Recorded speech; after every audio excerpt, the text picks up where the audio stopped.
Hello दोस्तों, मैं ध्रुव कुमार यादव आप सभी का एक न्यू वीडियो में स्वागत करता हूं। मुझसे बहुत सारे लोग यह प्रश्न पूछ रहे हैं कि अगर कोई सिम बंद हो जाए तो वो सिम कैसे चालू होगा, उसका क्या प्रोसेस है। तो इसी के बारे में हम लोग डिटेल से इस वीडियो में जानेंगे।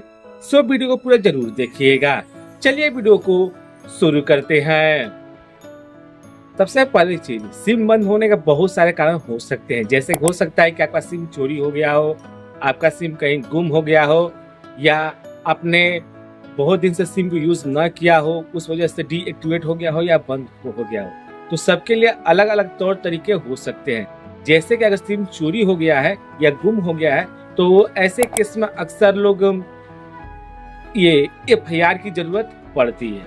ठीक है, तो चलिए आगे जो भी प्रोसेस है उसको हम लोग वन बाय वन जान लेते हैं। पहला प्रोसेस है आपका ई-केवाईसी। ठीक, यह प्रोसेस आपका अगर सिम चोरी हो जाता है या गुम हो जाता है और उसके बाद अगर न्यू सिम लेने के लिए जाते हैं उस समय भी यह प्रोसेस आपका अप्लाई होता है।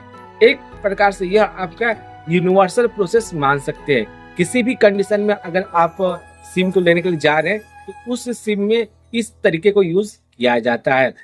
साथ ही जो मेरे आसपास फिलहाल वीआई, एयरटेल और जियो के जो एजेंट है वही लोग हैं, तो हमने उनसे पूछकर उनसे सारी डिटेल इकट्ठा करके हम आपको बता रहे हैं।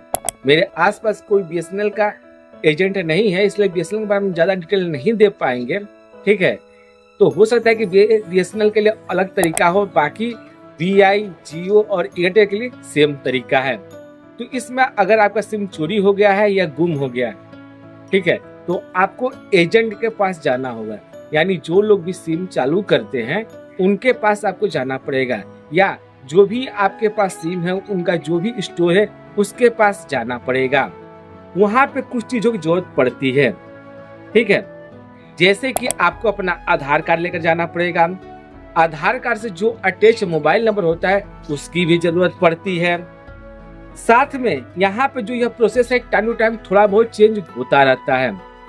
और जिस भी व्यक्ति का सिम गुम हुआ है उसे भी वहां पे जाना अनिवार्य है एजेंट के पास, क्योंकि वहां पे जो लोग भी एजेंट होते हैं या सिम चालू करने वाले लोग होते हैं वो उस व्यक्ति का फेस स्कैन करते हैं।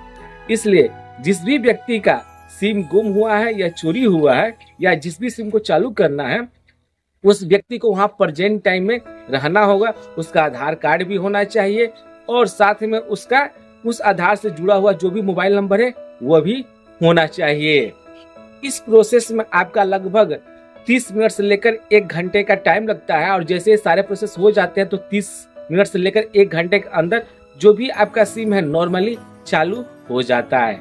ठीक है, और वैसे तो इसका चार्ज नॉर्मली आपका 50 रुपया लगता है, लेकिन जो भी एजेंट है या जो भी जियो स्टोर हो या जो भी एयरटेल स्टोर है चाहे वीआई स्टोर वाले हैं वहाँ पे वो अपने आवश्यकता अनुसार थोड़ा सा ज्यादा ले सकते हैं, तो इसका जरूर ध्यान रखिएगा।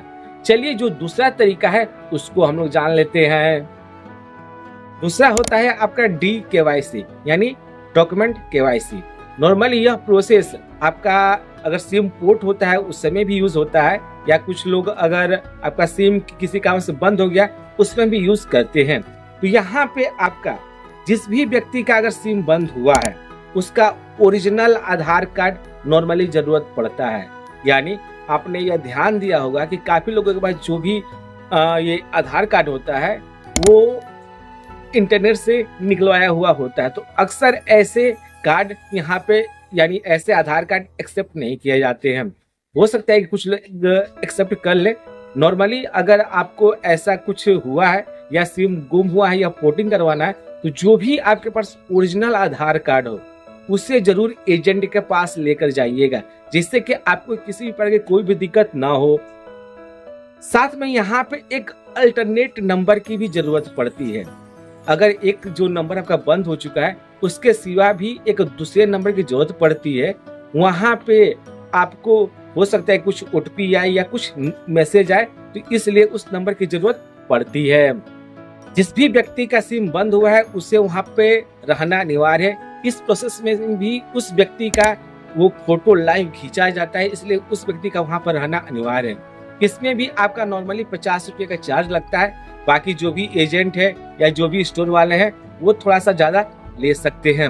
अगर यह प्रोसेस पूरा हो जाता है तो उसके बाद जो भी आपका सिम है लगभग आधे घंटे से लेकर 1 घंटे के अंदर नॉर्मली आपका सिम चालू हो जाता है। पीछे मैंने अभी जो आपको 2 तरीका बताया हुआ है, यह आप सिम चोरी होने की स्थिति में, सिम गुम हो जाने की स्थिति में, सिम पोर्टिंग की स्थिति में, या सिम आपका टूट गया हो, फूट गया हो, या रिप्लेसमेंट होता है, कभी कभी होता है यह है कि सिम आपका अचानक काम करना बंद कर देता है, तो उन सब केसों में इन दोनों तरीकों का इस्तेमाल होता है। ठीक, एक यह दिक्कत होती है कि मान लीजिए कि अगर आप कोई सिम यूज कर रहे हैं, अगर वैलिडिटी खत्म होने का 90 दिनों के बाद अगर आप सिम यूज नहीं करते हैं तो अक्सर कंपनी वाले सिम उसके बाद कभी भी बंद कर सकते हैं। ऐसे केस में अगर आपका सिम बंद हो गया है तो क्या करेंगे? ठीक है, तो एक चीज का ध्यान रखिएगा कि जो भी मैंने पीछे दोनों तरीके बताए हैं या जो अभी एक तरीका हम बताएंगे, इसका एक कंडीशन ध्यान में रखिएगा कि यह सिम उसी स्थिति में आप चालू कर पाएंगे जब तक वो सिम किसी और के नाम पे जारी नहीं हुआ होना चाहिए। अगर वो सिम किसी और के नाम पे जारी हो गया होगा तो आप चालू नहीं कर पाएंगे। तो इसका जरूर ध्यान रखिएगा कि जो भी सिम आप चालू करवाना चाहते हैं अपना, वो किसी और के नाम पे चालू नहीं होना चाहिए। चलिए, जो तीसरा तरीका है उसको हम लोग जान लेते हैं। तीसरा तरीका होता है रीवेरिफिकेशन। नॉर्मली अगर आपका सिम किसी कारण से बंद हो जाता है तो उस केस में भी आपका रीवेरिफिकेशन होता है। तो यह आप सेल्फ भी कर सकते हैं या एजेंट के माध्यम से भी आप कर सकते हैं। तो जो भी आपको अच्छा लगे आप कर सकते हैं। सेल्फ करने के लिए आपको अपने कस्टमर केयर नंबर के पास कॉल करना होगा। जो भी आपका सिम है उसका जो भी कस्टमर केयर का नंबर है नॉर्मली 198 होता है, तो वहां पे आपको कॉल करना होगा।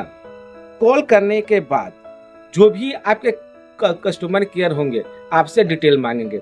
उस डिटेल में जो भी आपका नंबर बंद हो गया है वो मांगा जाएगा, उससे संबंधित जो भी केवाईसी होगी वो मांगा जाएगा। मतलब कि जो अगर ये नंबर बंद हो गया है वो अगर जिस चीज से भी चालू हुआ है, अगर आधार कार्ड से चालू हुआ है तो उस आधार कार्ड के डिटेल वहां पर मांगा जा सकता है। वहां पर उसका नंबर, आपका डेट ऑफ बर्थ, ये सब चीजें और भी कुछ डिटेल मांगी जाएंगी। ठीक है, साथ ही वहां पे आपका जो भी आधार कार्ड है उसका अंतिम का, यानी जो सिम आपका बंद हुआ है उस पर अगर आपने आधार कार्ड दिया है तो उस आधार का अंतिम का 4 अंक आपको बताना पड़ता है। फिर जो भी आधार पर नेम होगा वो बताना पड़ेगा। साथ में आपको यहाँ पे एक अल्टरनेट नंबर मांगेंगे कस्टमर केयर वाले, और साथ में एक आपसे ईमेल आईडी भी मांगेंगे। तो अगर ईमेल आईडी नहीं भी है तब भी चलेगा, अगर हो तो आप जरूर दे दीजिएगा। उसके बाद आपके ईमेल आईडी और मोबाइल नंबर पे एक 18 से 20 अंक का एक कोड आता है। ठीक है, उस कोड को आपको एजेंट के पास लेके जाना पड़ेगा। इस कोड को नॉर्मली वेरिफिकेशन कोड कहा जाता है। ठीक है, तो उस कोड को लेकर आपको एजेंट के पास जाना होगा और जो आगे का काम है वो एजेंट करेंगे। यानी उसके बाद जो भी एजेंट होंगे वो आपका आधार कार्ड मांगेंगे, जो कोड आया होगा वो मांगेंगे, आपका फेस स्कैन करेंगे, और साथ में यहाँ पे जो एजेंट है वही लोग रिचार्ज भी करते हैं। तो जो लोग वो रिचार्ज करेंगे आपके सिम का, तो जो जितने का वो लोग रिचार्ज करेंगे वो अपना वो लोग चार्ज लेंगे। साथ में जो भी उनका चार्ज लगेगा सिम चालू करने का वो भी लेते हैं। नॉर्मली यह चार्ज भी आपका अलग अलग होता है। और इस प्रोसेस में अगर सारे प्रोसेस आपके हो जाते हैं तो नॉर्मली इसमें भी आपका 30 मिनट से लेकर 1 घंटे के अंदर आपका सिम चालू हो जाता है। यहाँ पे जो भी एजेंट है वो आपको एक न्यू सिम देता है। ठीक है, जिससे कि जो भी आपका पुराना वाला नंबर है वो एक्टिवेट हो पाए। उम्मीद है कि अब आप जान चुके हैं कि अगर आपका सिम बंद हो गया है तो आप उसे कैसे चालू कर पाएंगे या उसका प्रोसेस क्या है। फिर भी कोई डाउट हो, कोई सजेशन हो या किसी अदर टॉपिक पर आपको वीडियो चाहिए तो वीडियो का कमेंट बॉक्स में कमेंट कर सकते हैं। वीडियो और जानकारी पसंद है तो वीडियो को लाइक कर दीजिएगा, वीडियो को शेयर और मेरे चैनल को सब्सक्राइब करके नोटिफिकेशन में जो प्रेस कर दीजिएगा। तब तक के लिए मिलते हैं हम लोग अगले वीडियो में। Thank you. जय हिंद, जय भारत।